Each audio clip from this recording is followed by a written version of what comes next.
உள்ளே வந்த அனைவருக்கும் நன்றி. உங்கள் குழந்தைங்களோட ஹேபிட்டை முடிவு பண்ணுறது யார்? ஒரு நபரோட ஹேபிட் தான் அவரோட வாழ்க்கையை முடிவு பண்ணுதுங்கிறது உங்களுக்கு தெரியுமா? இந்த வீடியோ பார்க்குற பேரண்ட்ஸுக்கு இந்த வீடியோட லாஸ்ட்டில் உங்கள் குழந்தைங்களோட நலனுக்காக ஒரு ரெக்வெஸ்ட் இருக்குது. வாங்க உங்கள் குழந்தையோட ஒரு நாள் எப்படி போகுதுன்னு பார்க்கலாம். காலையில் 6 மணிக்கு எழுந்திரிச்சு 9 மணிக்கு ஸ்கூல் கிளம்புறாங்க. 9லேருந்து 4 மணி வரலும் ஸ்கூலில் இருக்காங்க. திரும்பவும் 5 மணிலேருந்து 7 மணி வரலும் டியூஷன், ஹோம்ஒர்க் அப்படின்னு இருக்காங்க. ஈவினிங் 7 to 9 உங்கள் கூட இருக்காங்க. 9 மணிக்கு மேலே சாப்பிட்டு தூங்கிட்டோம். இப்போ உங்கள் குழந்தைங்க எங்கே நேரத்தை செலவு பண்ணுறாங்க?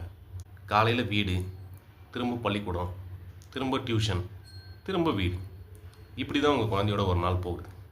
இப்போ வீடு, ஸ்கூல், டியூஷன், இந்த 3 இடத்துல தான் உங்கள் குழந்தையோட ஹேபிட் முடிவு செய்யப்படுது.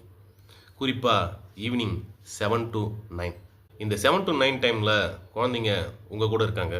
இந்த டைமில் உங்கள் குழந்தைகளோட எதிர்காலம் முடிவு செய்யப்படுது. இந்த டைமில் நீங்கள் என்ன மாதிரி ஹேபிட்டில் இருக்கீங்க? டிவி பார்க்குறீங்களா? மொபைல் பார்க்குறீங்களா? அப்படி பார்த்தீங்கன்னா உங்கள் குழந்தைங்களோட எதிர்காலத்தை அந்த டிவியும் அந்த மொபைலும் தான் முடிவு பண்ணும்.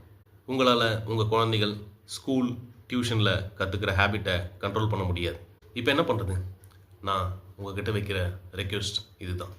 ஈவினிங் 7 to 9 உங்கள் குழந்தைங்கிட்ட பேசுங்க.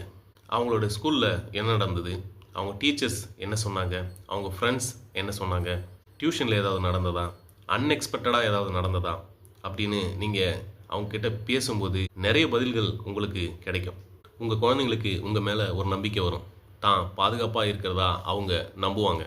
இப்போ நீங்கள் உங்கள் குழந்தைங்களோட ஹேபிட்டை கண்ட்ரோல் பண்ண முடியும்.